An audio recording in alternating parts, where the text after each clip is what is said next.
guys, I'm Kim, and I'm Guadalupe. And I'm Julie. and this is El Decimal, whatever that is, again. And the purpose of our project is to design 3 gold accredited LEED standard buildings, as well as accommodating to the environment and fitting the haciendas. So this is from our proposal, but we decided to choose a location in Sun City, Arizona, where there are a lot of old people. So it's definitely needed to have like retirement communities. There's a lot of access to Phoenix and the metropolitan area, transportation, airports, highways, all that, shopping, etc. Yeah, there's a lot of entertainment spaces and sports arenas that can provide the old people access to things to do when they're retired. So there's around 40,000 residents, and there is a really high amount of old people, 79%. And the median household income is $32,000 a year, which was thought of as a problem when we proposed it, but since most of the people are retired, there's, they're not getting income, so they have a lot saved up. Arizona is located in the American Southwest, which is a really hot and dry climate, and so in looking through our notes from this class, we had some design priorities like keeping the hot temperatures out, protecting from the summer sun, using evaporative cooling, thermal masses, and natural ventilation, things like that. Okay, so this is kind of just like an outline of the community that we'll be having. So you'll be entering from the hacienda, the main building, and there'll be pathways to extend to the apartments and the neighborhood, or kind of like our neighborhood that we've created. So separate housing for the elderly, and all that green space is going to be all the extra foliage that we're going to put in, as well as like the pool is that blue block, and it's going to have like meditation areas, things for kind of like mental wellness. So this is just showing how it's all of our separate gold LEED standard buildings will be connected. The entrance to the hacienda, I'm not really good with Reddit, but this is the main. So it's a square on the outside. We thought about actually doing arches on the outside, only on the front view of the hacienda, and the rest of it just be like squared. So the front entrance have arcs just to like make an aesthetic view to it. And once again, the hacienda, the main building, is the one that houses all the multi-purpose rooms, the suites, the management office, the daycare, the chapel, and the concert hall. We stuck with the design of like the open corridors, the open center, the natural sunlight, the cooling. One thing we did add, and that we did find, was like if we added beams, our arcs are the ones that are like in the corners at the edge, but we wanted to add beams so they could help with the structure, since the second floor will house like people like with their own apartment suites. So we added beams to it. That was different than we had previously. This is like the main purpose that we were going for. Again, once again, the arcs, the open door, the lights. One thing I would like to add is that there's lights all around this, and I figured that like after, we do have a lot of sunlight coming in during the day, but what about like in the evening, at night? So all the lights, lanterns that we were going to add are going to be like connected through propane instead of like electricity, since it's more like biodiesel to run them. And then this is what the 4th floor is. You walked in over here, this is the main door, and this is the multi-purpose rooms, the classrooms. This is like a little bar, restaurant, cafeteria area, and this is our like concert hall center. And these are like trees that are inside the patio. And then the 2nd floor, once you go up the stairs, which are here, there's spiral stairs. In between there could be elevators. We haven't yet discussed it. And some of these will be like little patios inside the patio house.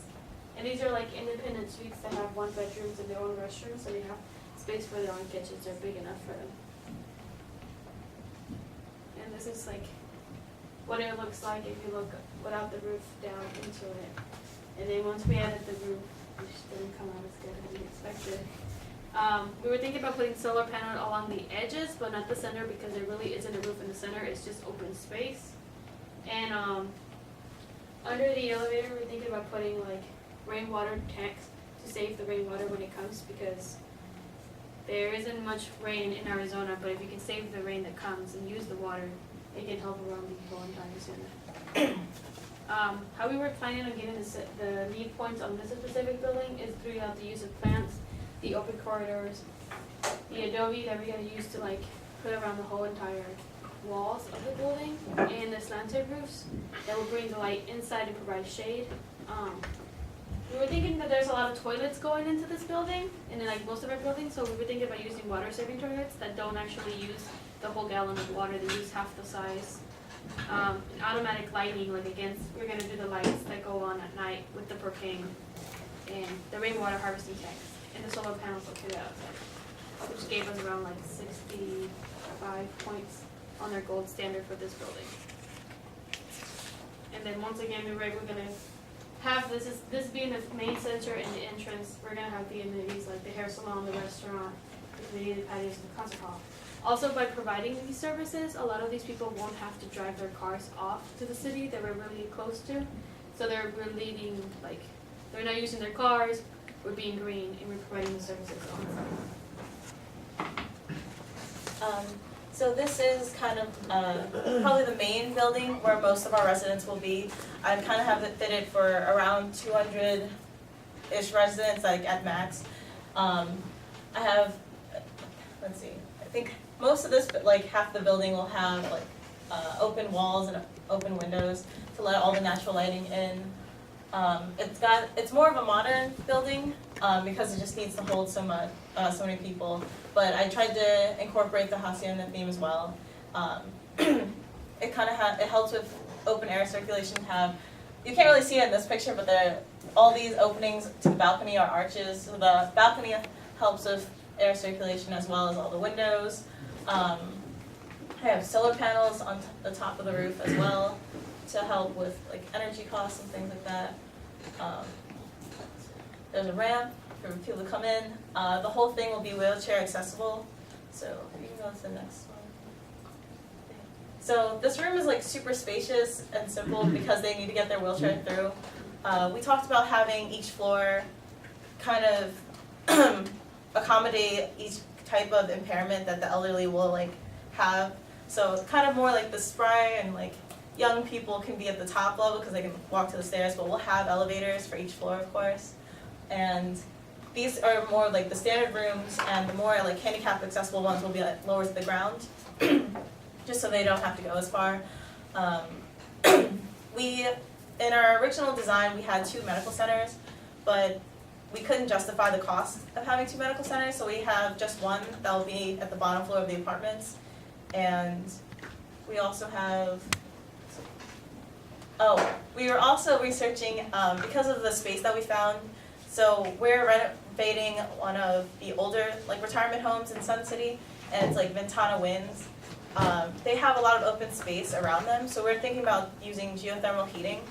And that doesn't necessarily take up a lot of room above ground at all, and helps a lot of energy costs. So with such a big facility like this, we were planning to use geothermal heating and cooling. If you just like reverse the cycle, it works both ways, so to help with the energy cost of that, and as well as like low efficient or like low like water usage toilets and faucets, as well as shower heads and other appliances. Each room has a bathroom, but they don't have a kitchen, so all of the water usage for food prep will be consolidated within the dining hall. And just to talk about lead points again, we kind of tried to mimic each of the buildings in a similar way, so they all fit the theme. They all have succulent plants or like plants that use little bit of water. The slanted roofs, the clay structure, the adobe walls, a lot of natural lighting, so solar panels, energy efficient windows where they'll let the heat in from the sun, but not necessarily let it out, and I guess the biggest thing that makes the apartments different is just the geothermal heating. And then our last type of building is the neighborhood homes. So we had talked about having several of these homes made up into a neighborhood as a third kind of community living. Each of these houses has 6 rooms for individuals or couples to live in, for the more capable of the elderly. So here's like the floor plan that we have. It has a kitchen, bathroom, and just common spaces so that they can hang out together, but also not if they don't want to.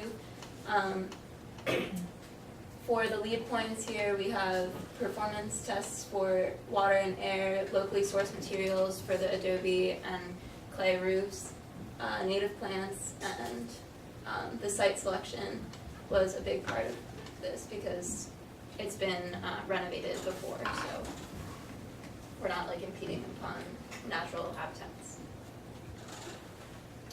Here are 2 other views of the home. We have solar panels and then bike racks up by the entrance to the building.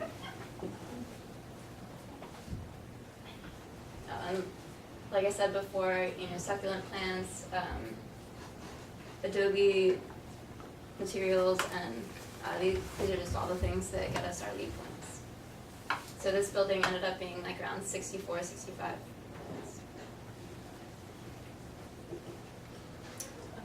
So because we want to reduce parking, we're kind of made it like a safe community, so it has all the amenities and services that they would need.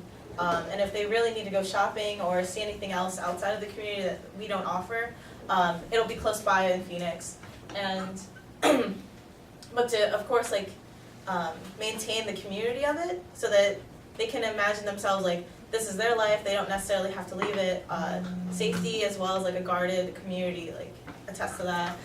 They can also help, like the guards will also help provide medical services to the residents. And then another big concern for us was the cost. So we kind of have different levels of cost for each of the styles of living. The neighborhood homes are the most affordable, and then you move up as you increase access to your amenities and then also the level of medical care that you need. So we kind of just added those together with the amount of residents that we have, about 300, to get a starting budget of about $262 million. But as new residents come in, we'll be making additional money to improve.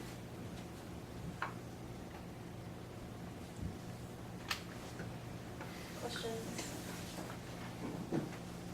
Yes. How big is the area that you have to build all this stuff? It was about 8 acres, 8.3. So with you said something about the lights in the hacienda being changed to propane. Would that be a fire hazard? So like, you know how like nowadays like there's eco-friendly buses that are fueled by propane? Mm-hmm. It's like a mixture of like recycling or like cooking oil in propane and making it into a fuel. That's what I was thinking. You can also, you just buy a tank and you can put it on the side and it connects all the lamps like you do to like the whole entire hacienda. And it's like it doesn't like provide like a super bright light. It's like more of a like a late night bright lightness.